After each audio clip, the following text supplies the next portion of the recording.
follow up using a three-way call. The first thing that I want you to understand is this, is that there has to be an objective that you're going to have when you start to do the three-way call. Typically those objectives are going to be: one, you're looking for a retail customer; two, you're looking for a distributor; or three, you're looking for a referral. Those are the only three outcomes that should come from doing a three-way call. All right. So let's go ahead and talk about setting up the three-way call. How should you do it? First and foremost, what I want you to understand is that the three-way call should be something that a distributor qualifies, or potential prospect qualifies to get. Okay, they qualify. How do they qualify for a three-way call? It means that they have actually been exposed, and they may not have signed up on the initial exposure. It's completely okay. Remember this: the fortune is in the follow-up. Fortune is in the follow-up. You're going to have a small percentage of people that actually get involved on the spot. That's okay. Okay, that is okay. You got to remember, when we call it network marketing, okay, it's not net wish marketing, it's network marketing. So you can't wish that everybody you show the plan to gets involved. What you got to do is you got to now finish what you started. If I expose you to the business, it is my role and responsibility to finish and get a resolution. If I put you on my list, I am going to resolve you. How do I resolve you? One or three things. You're going to be a distributor, you're going to be a retail customer, or you're going to give me a referral. Now, sometimes, as well, you're going to find people who don't do anything. They have zero interest whatsoever. I'm not going to train you on what to do with those. Those come like weeds. You don't have to plant weeds in your garden. They're going to come naturally. So let's not worry about those. Let's focus on the three outcomes and how you can increase your volume through three-way calls. Now, once they've qualified for a three-way call, the second thing that I like to do is you want to make sure that once they qualify for the three-way call, you set up a call with your upline. Okay? It doesn't always have to be the person who is a diamond. It doesn't always have to be the blue or black diamond, or even the emerald for that matter. What you want to do is this: you want to make sure you find out what their areas of concerns are. Okay, never use the word objections. Hey, what objections do you have? I never use the word objections. I always say, what areas of concern that may be stopping you from moving forward today. Okay, and then I listen. You got to shut up and you have to listen. All right, because people will give you every single answer that you need in order to find out or fill whatever that gap is. So, what areas of concern do you have right now that will stop you from getting started? And they're going to go run their mouth and tell you, okay? And so what I want to do is this right here. This may be at the end of a presentation. They say, well, I need to talk to my spouse, or I need to try the product, or I need to do whatever it may be. You've got to pay attention to what are those areas of concerns that your prospects are giving you when they're not signing up. That way you can kind of find out what the real truth is. You have to remember also that most prospects are not going to tell you or reveal to you or give what I call full disclosure. They may say, hey, listen, you know what, I just need to think about it. Well, nobody needs to think about it. There's two things you need to think about: making more money or having better health. What is there to think about? What they're telling you, that they have a stone wall. They're telling you that there's something that I have to get right, or something that I'm not getting right now that's preventing me from making a decision. So you've got to read that language, okay? And when they've got to think about it, remember, don't try to get into a battle with the distributor by telling them, what do you need to think about? This is real simple, and give them all these other reasons. No problem whatsoever when they say that they have to think about it. Let me ask you a question. The things that you have to think about, could you tell me what area of concern that they may be in? Would it be in the financial area? Would it be in just the health area? Or just kind of, give me a little feedback. And then you explore a little bit and they'll find out. So once they have to think about it, that's no issue. Why am I telling you to do this? Because your next step is going to get with your upline, somebody who's in your upline, and schedule the three-way call. If I'm scheduling a three-way call, I've already done my homework, I've already shown them the plan, I've already found out what some of their concerns are. Okay, I found out what some of their concerns are. So who is it that I'm calling for the three-way? I'm calling somebody in the upline who has a little bit more experience than I do and a little bit more success than I do, all right, so that they can actually validate the opportunity. or maybe that they can actually satisfy those areas of concern that my prospect has. You have to remember, with a three-way call, it's more going to be what I call the success triangle. The first thing that you're going to have is the distributor. The second area that you're going to have is you're going to have your prospect. You're the distributor. You're going to have a prospect, and then the other part is going to be your expert. Okay. Now, why am I talking to you about the success triangle? So that you may have a successful three-way call. This is how it works, and this is what takes place. When I set that appointment, now it could be a person who's been in the business for 48 hours. Okay. 48 hours, that could be the person who I'm going to use for my three-way call. They may have a compelling story. They may have started, sponsored 2 or 3 people already. They got a bigger business than I do if I'm a part of their group.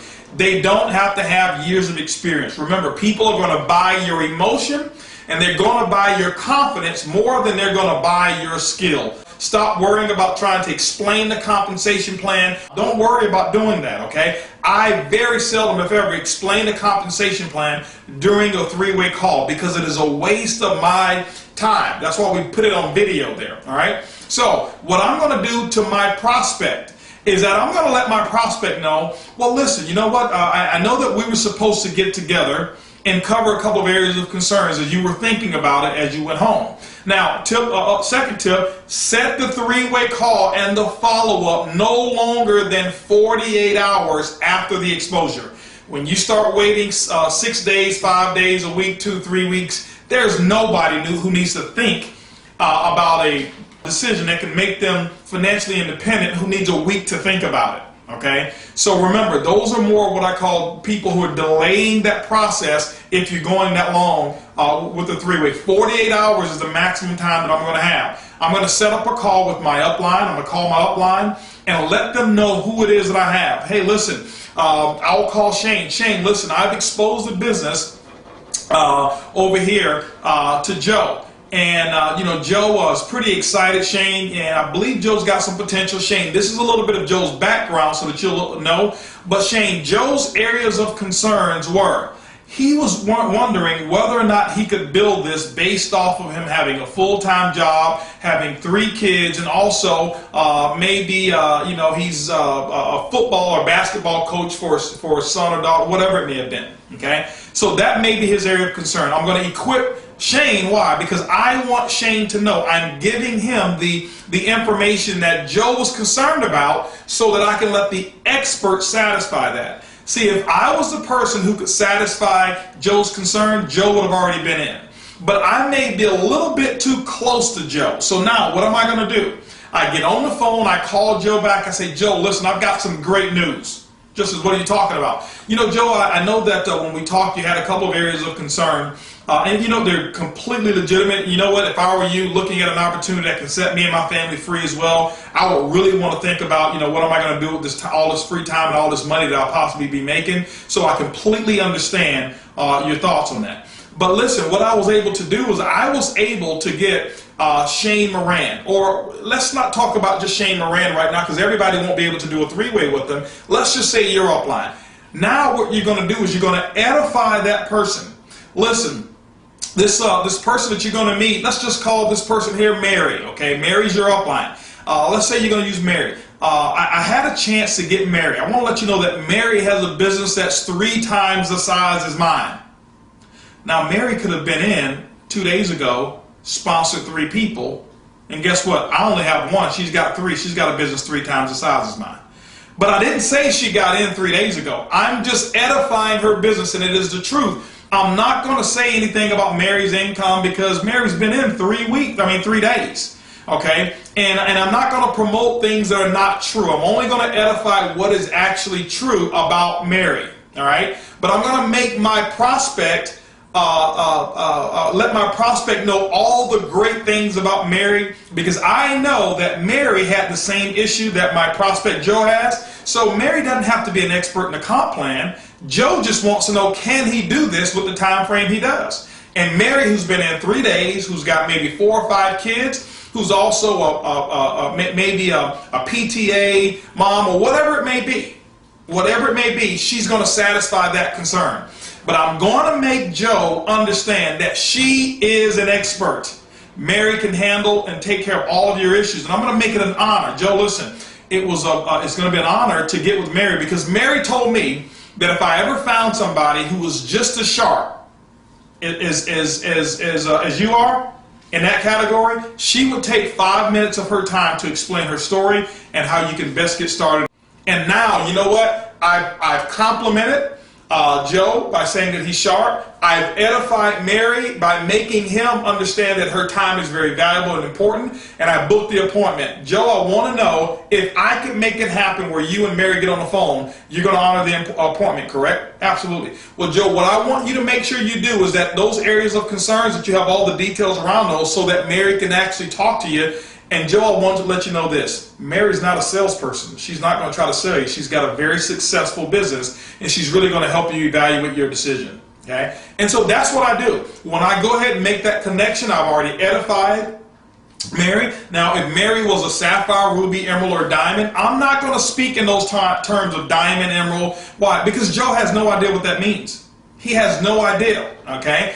And so I'm just going to say she has a very successful business. In this case, Mary has a business that's 3 times the size as mine, and it's growing every single week. Her business is increasing. Okay? And so I'm edifying that. And so now what I'm going to do is this right here. I'm going to go ahead and make the phone call. When I make the phone call, what I'm going to do is I'm going to get Joe on the call first. I'm going to get Joe on the call first. And when I get Joe on the call first, hey, Joe, listen, I was giving you a call, and I'm going to call Joe about 2 to 3 minutes before it's time for me to call Mary. Mary knows I'm calling.